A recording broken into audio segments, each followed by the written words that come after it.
Far East Broadcasting Company Philippines, in partnership with Green Hills Christian Fellowship Ortigas, bring you a message from the Word of God. Together, let us know Christ and make Him known.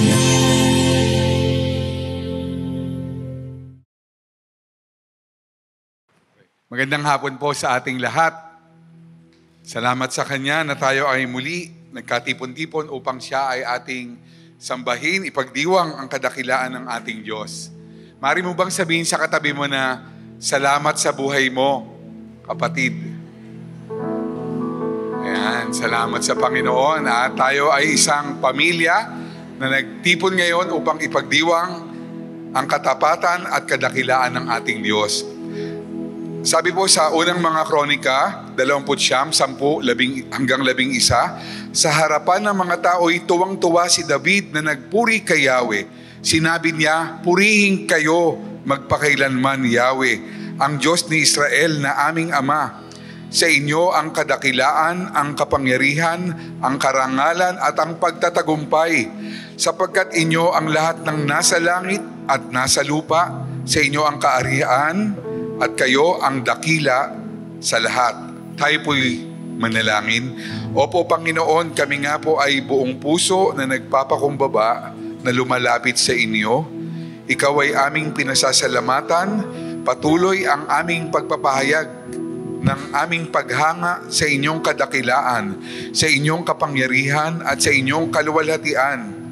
Ikaw nga po ang hari ng mga hari, ang Panginoon ng mga Panginoon, at ang pinuno ng lahat ng nilikha. Iyo ang kaharian, O Panginoon, at Ikaw ay tinataas namin bilang aming Diyos. Diyos naming lahat, kinikilala namin ang iyong soberenya at nagpapasakop kami sa inyong kalooban. Karapat-dapat kang purihin, O Panginoon, naming Diyos. Sinasamba ka namin at pinasasalamatan ka namin. Sa iyong presensya, tunay na natagpuan po namin ang tunay na kapayapaan, pag-asa at kagalakan. Ito ang aming panalangin sa pangalan ni Jesus. Ang lahat po ay magsabi ng Amen at Amen. Tayo mga kapatid ay babasa ng banal na kasulatan. Tayo po ay magbukas ng ating mga Biblia sa Galatians chapter 6. Babasahin po natin ang verses 11 to 18. So ito po ang pagtatapos ng ating series sa Galatians. Tayo po ay tumayo at sabay-sabay po natin basahin ang Galatians chapter 6 verses 11 to 18. See with what large letters I am writing to you with my own hand. It is those who want to make a good showing in the flesh who would force you to be circumcised, and only in order that they may not be persecuted for the cross of Christ. For even those who are circumcised do not themselves keep the law, but they desire to have you circumcised that they may boast in your flesh. But far be it from me to boast except in the cross of our Lord Jesus Christ, by which the world has been crucified to me, and I to the world. For neither circumcision counts for anything, nor uncircumcision, but a new creation. And as for all who walk by this rule, peace and mercy be upon them, and upon the Israel of God. From now on, let no one cause me trouble, for I bear on my body the marks of Jesus. The grace of our Lord Jesus Christ be with your spirit, brothers. Amen. Tayo po ay saglit na manalangin. Panginoon, marami pong salamat sa inyong katapatan sa amin, pagmamahal at sa inyong kagandahang loob, at inyong ibinigay sa amin ang teksto ng banal na kasulatan na ito upang aming matanggap ang inyong turo at mensahe. At sa gayong paraan, Panginoon, kami ay makasunod sa lahat ng inyong utos. Ito ang samot dalangin namin sa pangalan ni Jesus. Amen. Mari na po kayong maupo.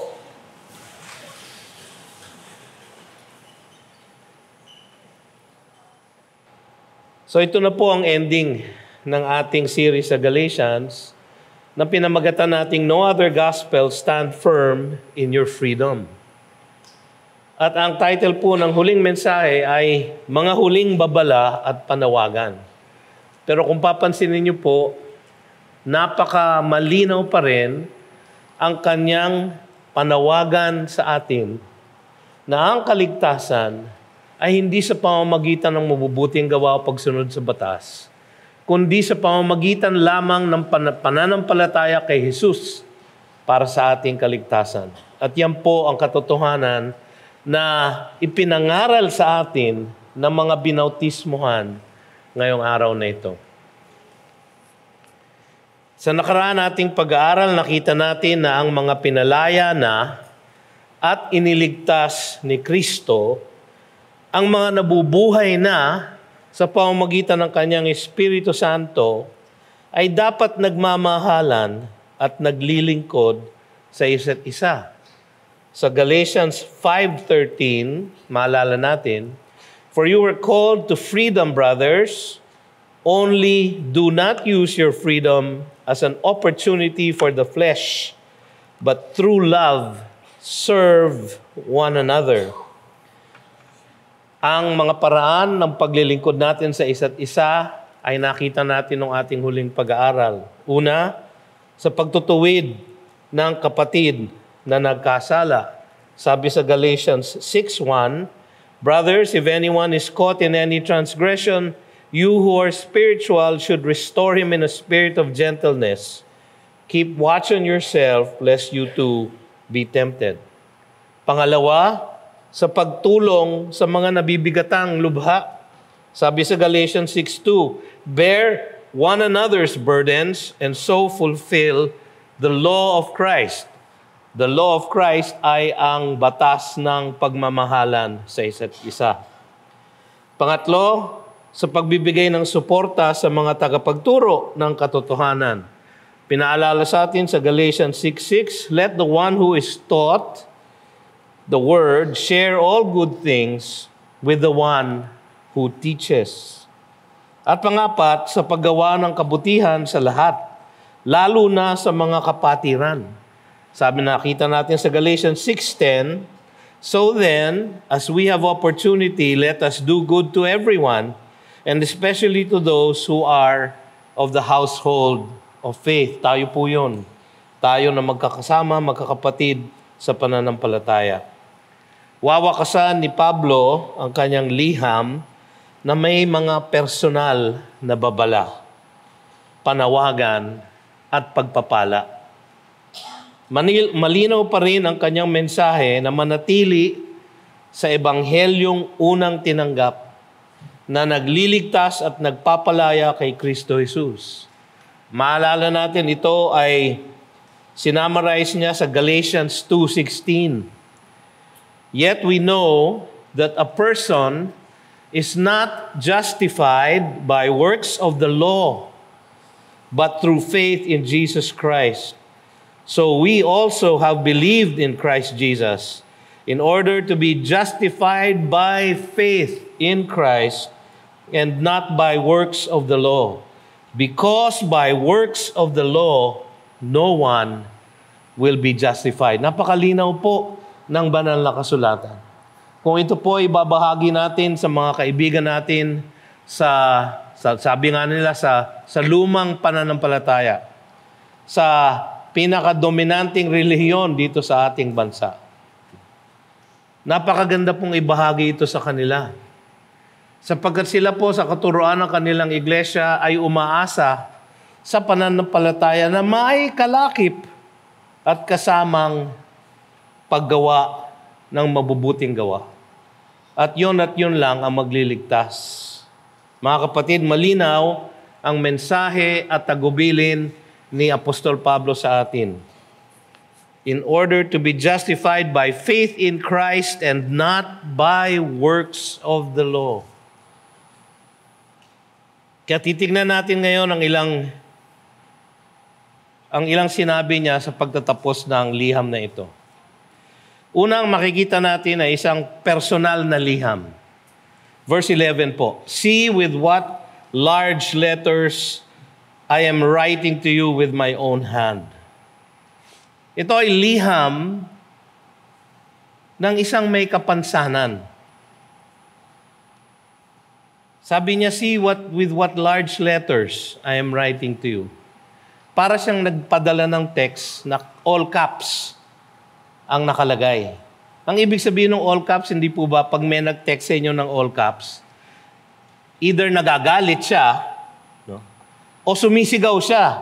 Pero sumisigaw siya sa text lang. Pero malinaw, ang importante, ang kanyang pinahahatid sa inyo. Kaya niya kinapitalize lahat. Parang ganon ang ginawa ni Pablo dito.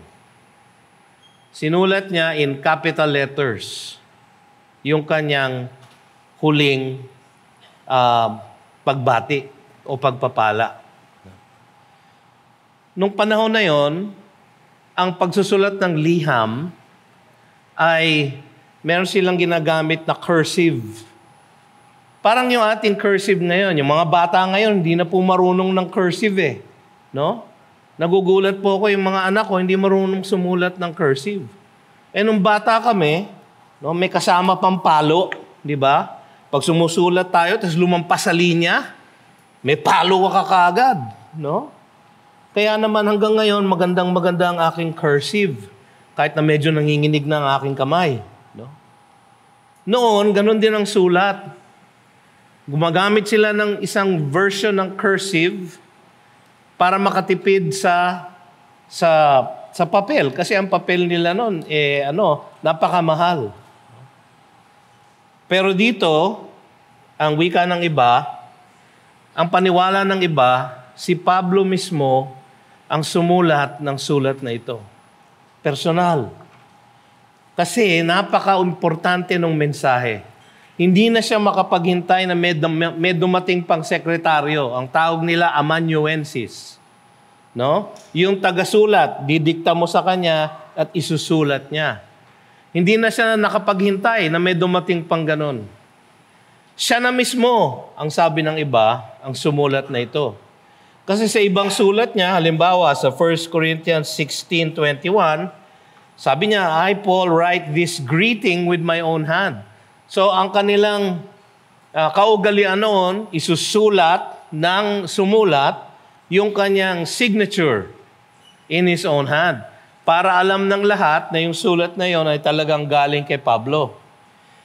Ginawa niya rin to sa ending ng sulat niya sa Colossae, sa Colossians 4:18. Ang sabi doon, I, Paul, write this greeting with my own hand. No? At sa 2 Thessalonians 3:17, sinabi niya rin, I, Paul, write this greeting with my own hand. This is the sign of genuineness in every letter of mine. It is the way I write.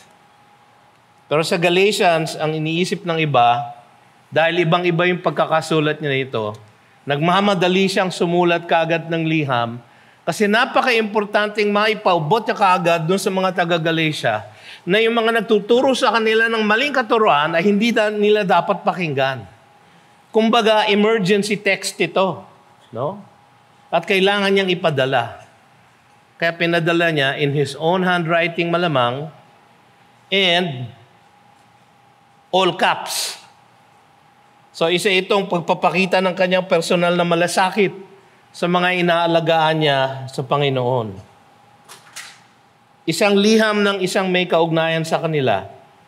Kung pag-aaralan natin to, sabi niya, I am writing to you with my own hand. Personal po. Kahit na meron siyang kapansanan. Kasi sa chapter 4, verses 11 to 15, kung maalala nyo, sabi niya, I am afraid I may have labored over you in vain. Ganong kalalim yung sakit sa kanya nung nangyayari sa Galatian church. Brothers, I entreat you, become as I am, for I also have become as you are. You did me no wrong. Sabi niya, nung ako'y nasa inyo, ako'y winelcome nyo, ako'y tinulungan nyo. You know it was because of a bodily ailment that I preached the gospel to you at first. So ito, meron tayong parang ebidensya na si Pablo ay napatagal sa Galatia. Alala nyo, itong first missionary journey na to ay nirecord sa Acts 13 and 14. At sila ay bumiyahe ng napakalayong lugar, magmula sa Syrian Antioch, papunta sa Pisidia na nasa probinsya ng Galatia. At dahil dun sa hirap ng biyaheng yon, maaring nagkasakit ang ating apostol. Ang sabi naman ng iba, marahil nung binulag siya ng Panginoon sa daan sa Damasco at ni-restore ang kanyang sight, baka hindi completely na-restore yung kanyang sight. Sabi ng mga iba, nagkasakit siya dahil sa dami ng gulpi at pag-uusig na nangyari sa kanya. Hindi natin alam ang totoong sitwasyon. Pero ito, meron tayong konting ebidensya dito na yung kanyang kondisyon ay nasa mata. Sabi sa verse 14 ng chapter 4, "And though my condition was a trial to you, you did not scorn or despise me, but received me as an angel of God." Bakit kaya trial sa kanila? Baka kasi merong physical or visual na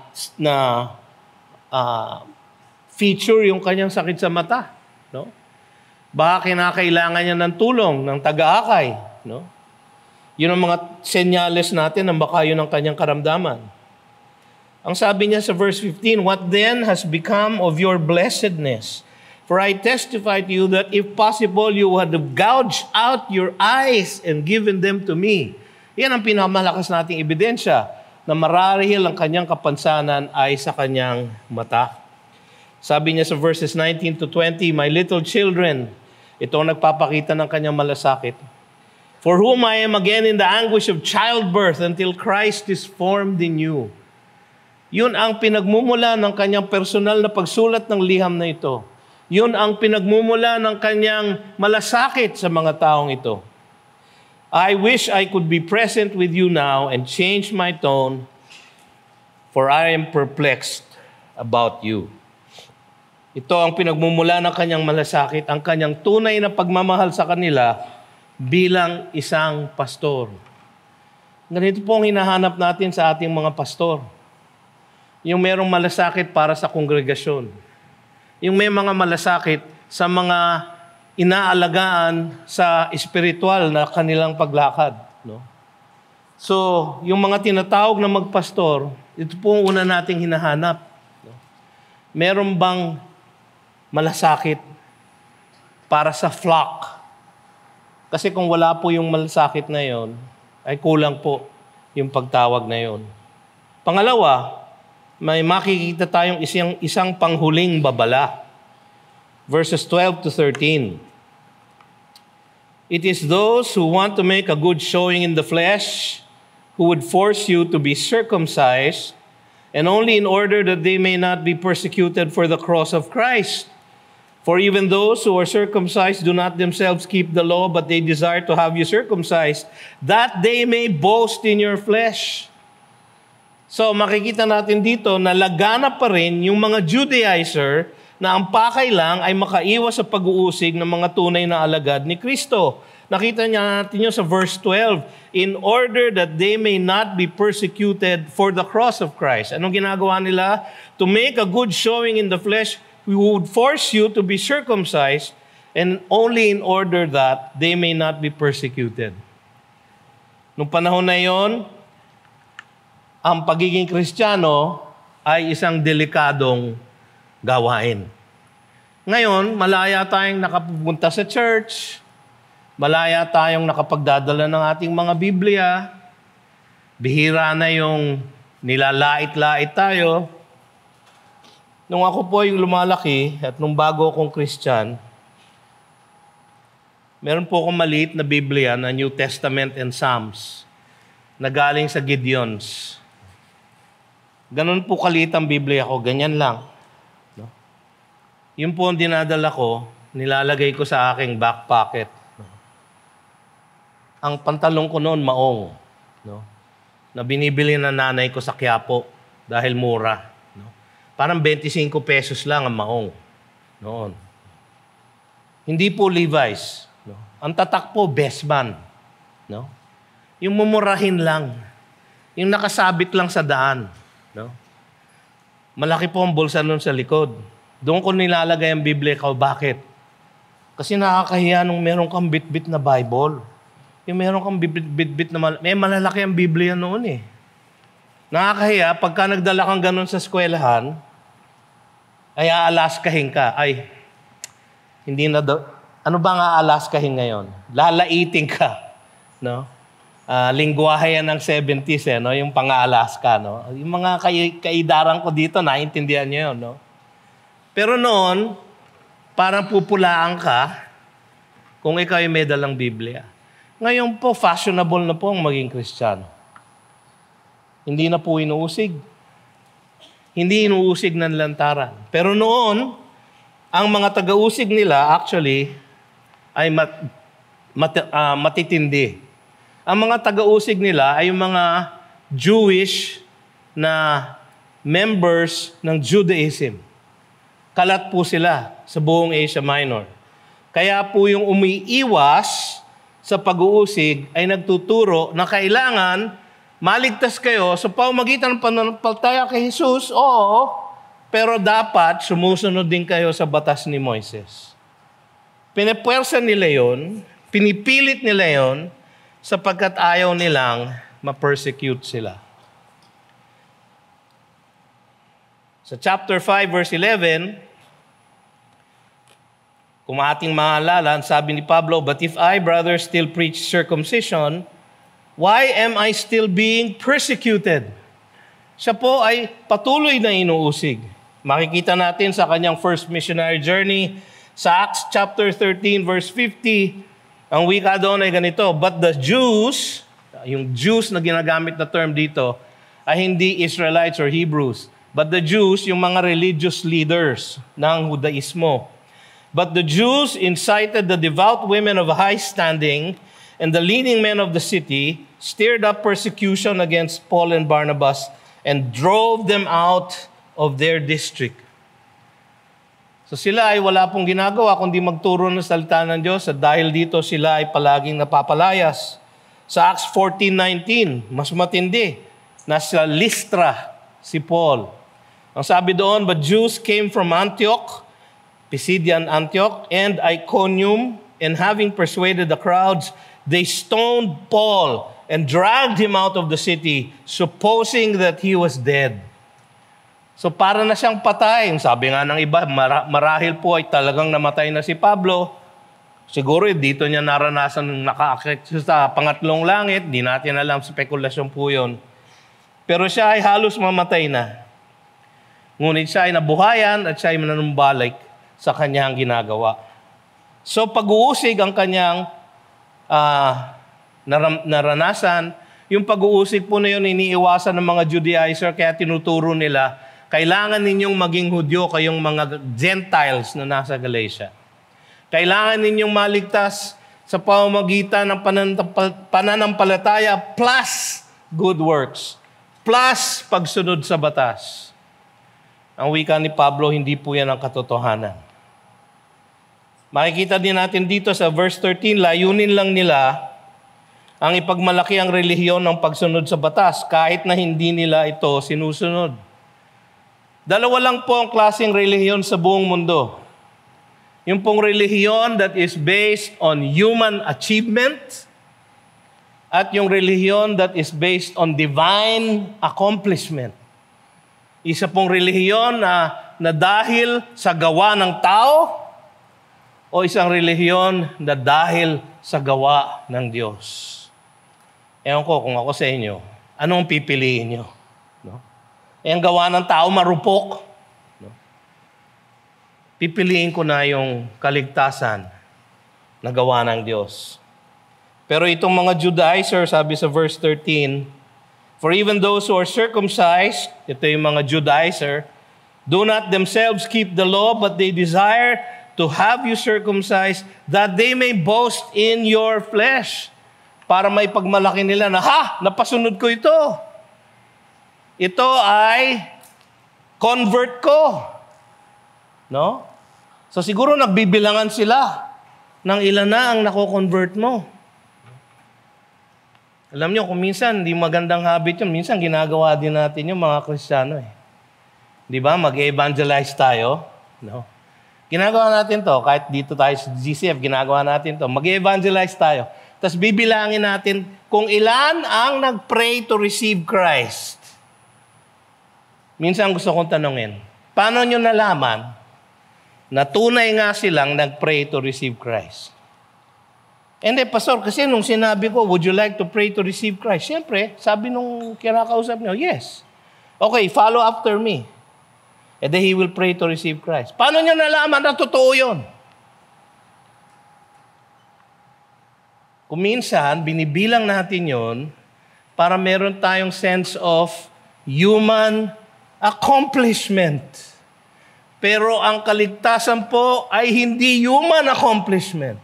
Marahil po, sila ay nag-pray to receive Christ ng totoo. Kaya naman tayo, nililista natin lahat ang pangalan nila, cellphone number nila, email address nila, at kinokontak natin para i-follow up. Kasi nga, hindi natin alam kung totoo ang kanilang pananalangin. At dapat lang na i-follow up natin itong mga ito. Oo nga't kumikilos ang Diyos sa kanilang puso't isipan, pero ginagamit tayo ng Panginoon para i-follow up ang kanyang mensahe sa kanilang puso. Kaya dapat natin gawin ito, hindi upang magbilang ng ating converts, kundi upang masundan ang mga inilalapit na ng Diyos sa Kanya. Para itong ginagawa ng mga Pharisees noong panahon ni Kristo. Sabi sa Matthew chapter 6, verses 1 to 7 ay ganito, "Beware of practicing your righteousness before other people in order to be seen by them." Yan ang ginagawa ng mga Jews. "For then you will have no reward from your Father who is in heaven. Thus, when you give to the needy, sound no trumpet before you." Ginagawa pa nila, pag nagbibigay sila, may torotot, no? Ang lumang Tagalog na salita para sa torotot ay pakakak. Kala natin pangit na yung torotot, no? Mas pangit pa yung pakakak, no? Pero yun po ang classic na Tagalog word para sa trumpet. Ang tinatrumpet pa nila ang kanilang pagbibigay. No? O, nagbigay ako ng 5 piso. Tot-tot-tot! Ganun ang kanilang ginagawa. Calling attention to themselves. But when you give to the needy, do not let your left hand know what your right hand is doing. Meron bang ginagawa ang left hand ninyo na hindi alam ng right hand ninyo? Pero ganun ka dapat ka-secret ang inyong pagbibigay. So that your giving may be in secret, and your Father who sees in secret will reward you. And when you pray, you must not be like the hypocrites, for they love to stand and pray in the synagogues and at street corners, that they may be seen by others. Ito ay mariing ipinagbabawal ng ating Panginoong Hesus. Ito ang dahilan kung bakit kanyang ikinundina ang mga religious leaders ng kanyang kapanahunan. Sabi sa Luke 16:14-15, "The Pharisees who were lovers of money heard all these things, and they ridiculed him, and he said to them, 'You are those who justify yourselves before men, but God knows your hearts, for what is exalted among men is an abomination in the sight of God.'" Akala nyo ba nakaaangat na kayo? Sa mata ng Diyos, kayo ay karumal-dumal, karimari-marim. Hindi nyo na naintindihan yung Tagalog na yun, ano? Karimari-marim. Sulat nyo, karimari-marim. Karumal-dumal. Tagalog po yun. No? Your mother tongue, by the way. No? Kadiri. Yan ang ating word for that today. Kadiri sa mata ng Diyos ang itinataas ang sarili sa pamamagitan ng reliyon. Ganun po ang ginagawa at yun ang kanyang panghuling babala. Pangatlo, meron siyang isang panghuling panawagan, verses 14-15. "But far be it from me to boast except in the cross of our Lord Jesus Christ, by which the world has been crucified to me, and I to the world. For neither circumcision counts for anything, nor uncircumcision, but a new creation." Pagpupuri kay Kristo ang pinakamataas na layunin ng isang Kristiyano. Si Pablo, ang sabi niya sa 1 Corinthians chapter 2, verse 2, "For I decided to know nothing among you except Jesus Christ and Him crucified." Pero meron tayong mga organisasyon ngayon na tinatawag pa nilang sinasarili nila na evangelistic associations. Ayaw nilang bagitin ang pangalan ni Jesus dahil baka daw maging offensive. Paano? Nakalimutan na nila yung to preach Christ and Him crucified. Yung po ang ating kahaliwan, ang ating kagalakan. na maitaas ang krus ng ating Panginoong Jesus.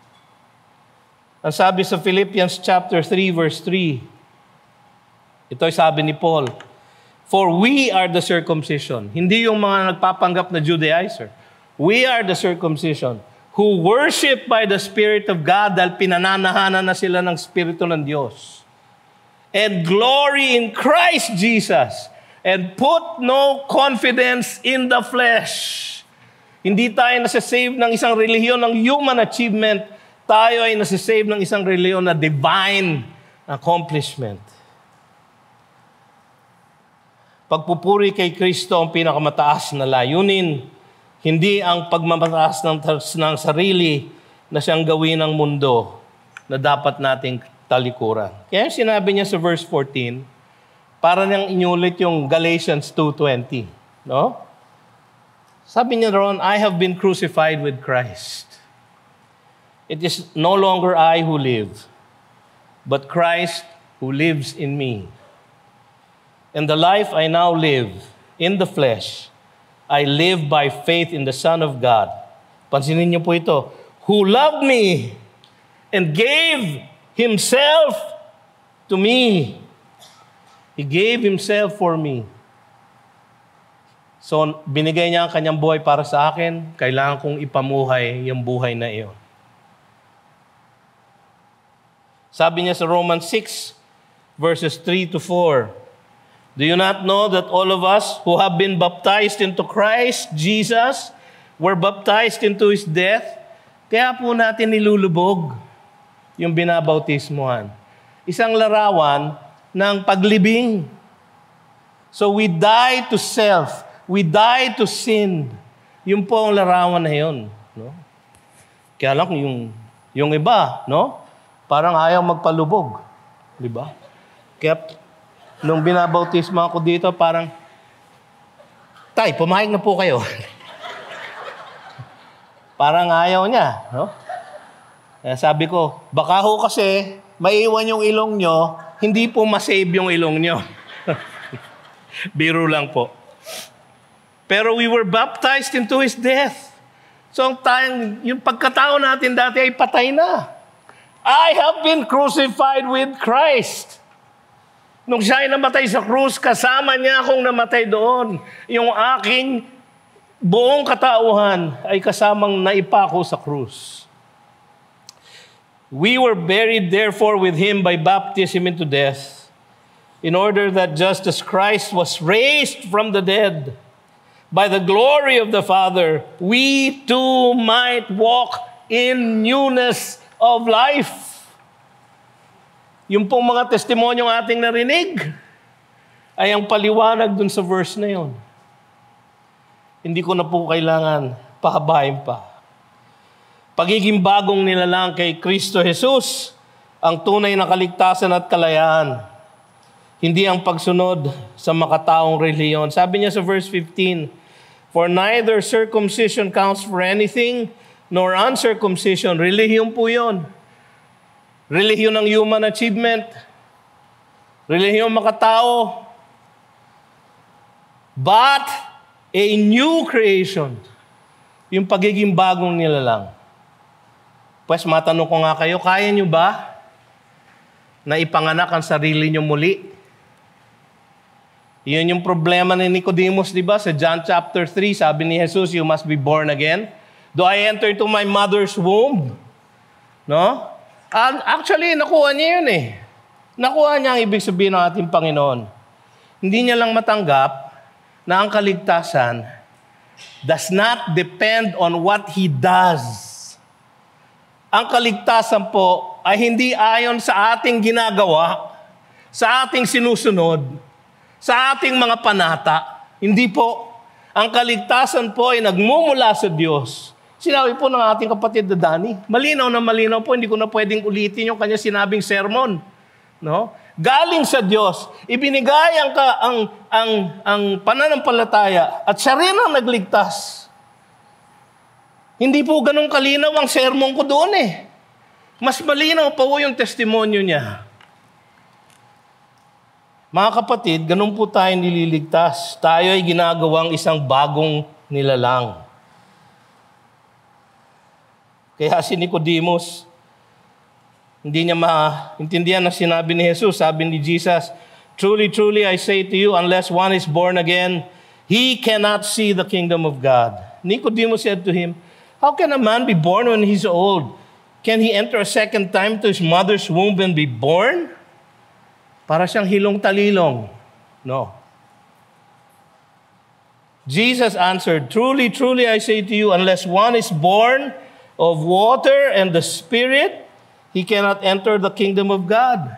Nung sinabi ni Jesus na water and the Spirit, si Nicodemus na isang Old Testament scholar, bumalik ang kanyang isipan sa Ezekiel 36:26 na isang prophecy na darating ang panahon na ang Diyos ang magbibigay ng isang bagong espiritu at lilinisin niya ng tubig ang lahat ng kanyang mga hinirang. Na intindihan bigla ni Nicodemus kung ano yung ibig sabihin ni Kristo. "Do not marvel that I said to you, you must be born again. The wind blows where it wishes, and you hear its sound, but you do not know where it comes from or where it goes. So it is with everyone who is born of the Spirit." So makatuwid, kung nagpunta ka dito, Nicodemus, para malaman ang 5 steps to becoming a member of the kingdom of God, 5 steps na kailangan kong sundin at gawin upang ako ay maligtas. Ang sabi ni Kristo Jesus, you must be born again. At ako lang ang pwedeng mag-born again sa'yo. Hindi ikaw. Hindi mo kayang iligtas ang iyong sarili. Ephesians 2:1, di ba? And you were dead in your trespasses and sins. Paano mo maliligtas ang sarili mo kung ikay patay sa espiritual na mga bagay? 2 Corinthians 5:17, "Therefore, if anyone is in Christ, he is a new creation. The old has passed away." Wala na, patay na, lubog na, nilibing na. "Behold, the new has come." Pangapat at huli, isang pagpapala at basbas, verses 16 to 18. "As for all who walk by this rule," what rule? Yung new creation. Ang kaligtasan ay kapag ginawa tayong isang bagong nilalang ng ating Panginoon. Yung pong rule. "And as for all who walk by this rule, peace and mercy be upon them and upon the Israel of God." Isang pagpapala at basbas galing kay Pablo. Ang lalakad sa bagong buhay kay Kristo ang tatanggap ng tunay na kapayapaan at kahabagan. Siya ang tunay na Israel of God. Ano ibig sabihin ng Israel of God? Sila ang tunay na mga anak ng Diyos, mga anak ni Abraham. Hindi ba importante sa mga Hudyo na sila ay angat na angat dahil sila ay anak ni Abraham? So sinasabi niya dito, kahit kayo'y hentil, kahit hindi matangos ang ilong ninyo, kahit pango, kung kayo'y mananampalataya kay Kristo Jesus, you are the Israel of God. Sinabi niya yun sa chapter 3, verse 7. "Know then that it is those who of faith who are the sons of Abraham." Sa chapter 3, verse 9. "So then those who are of faith are blessed along with Abraham, the man of faith." Sabi sa chapter 3, verse 29, "And if you are Christ, then you are Abraham's offspring, heirs according to promise."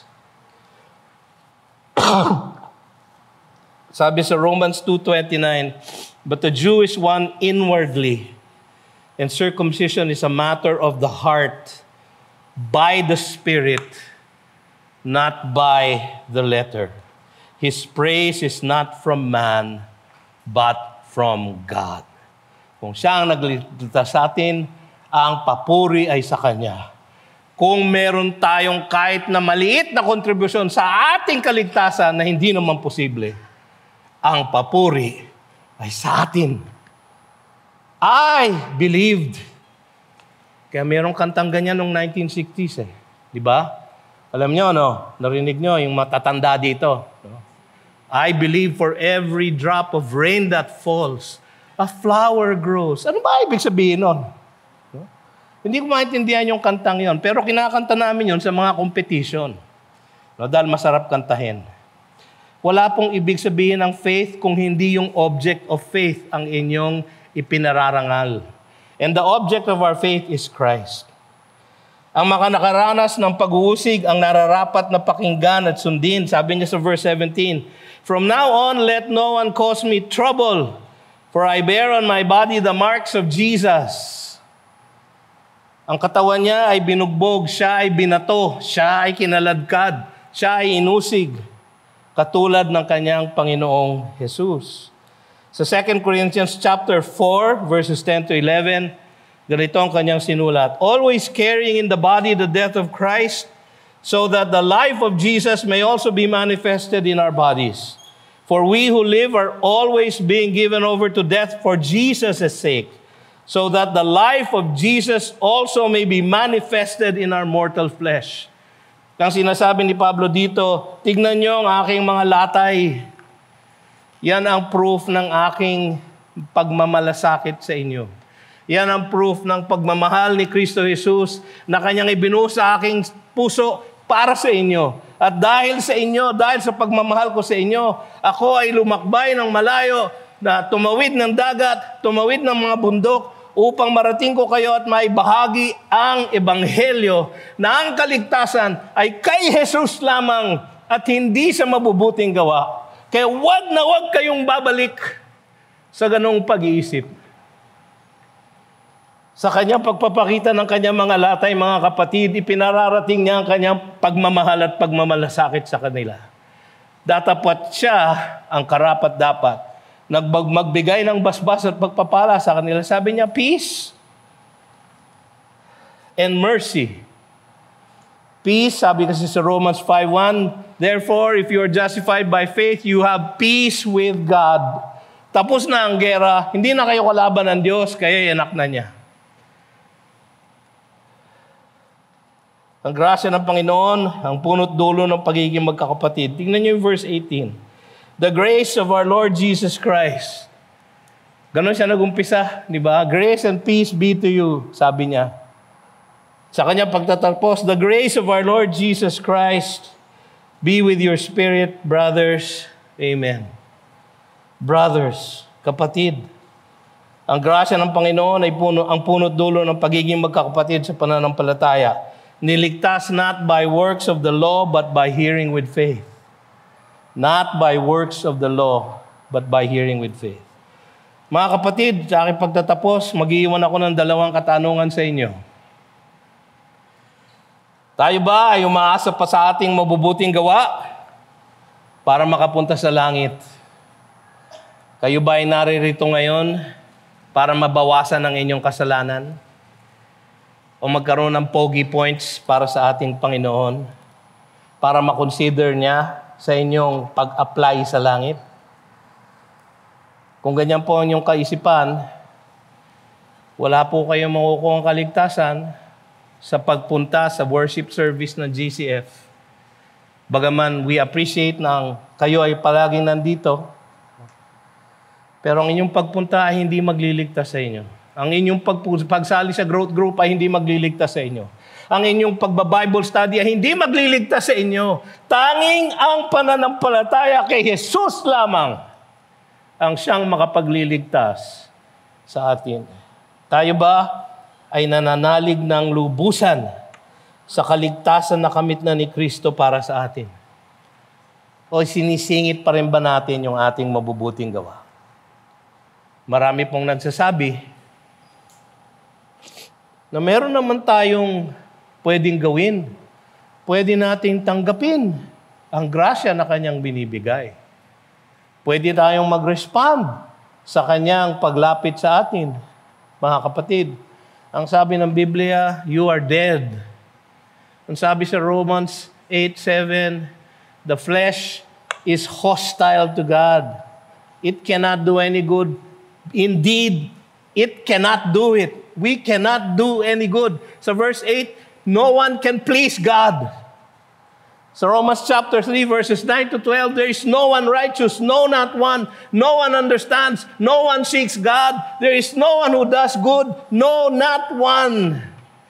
Hindi nyo pa ba magets na hindi natin kayang iligtas ang ating sarili? Datapwat ang ating alternative, mga kapatid, kung kayo hindi pa gumagawa nito, ay tumawag sa ating mahabaging Diyos.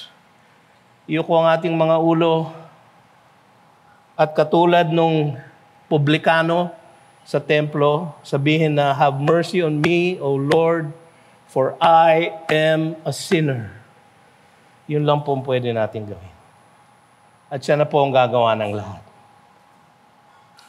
Tayo po'y tumayo at tayo manalangin sa ating pagtatapos. Panginoon, marami pong salamat sa inyong mensahe sa amin ngayong hapong ito. Sa aming pagtatapos ng liham ni Pablo sa mga taga-Galacia, nawa manatili sa aming mga puso't isipan ang kanyang babala na huwag maniniwala sa mga nagtuturo na kailangan naming tumulong ng aming mabubuting gawa sa aming pagsunod sa batas upang kami ay maligtas. Na kailangan naming dagdagan ang aming pananampalataya upang kami ay maligtas. Nawa, Panginoon, maging malinaw sa amin at tumimo sa aming puso't isipan ang dakilang katotohanan na kami ay ligtas dahil lamang sa inyong kagandahang loob at dahil sa inyong pag-abot sa amin, pagbuhay ng aming patay na kaluluwa upang kami ay makapanampalataya sa inyo. Nawa, Panginoon, ito ang aming maging salmo sa bawat araw ng aming buhay. At ngayon, tanggapin ninyo ang pag-ibig ng Diyos amang makapangyarihan sa lahat.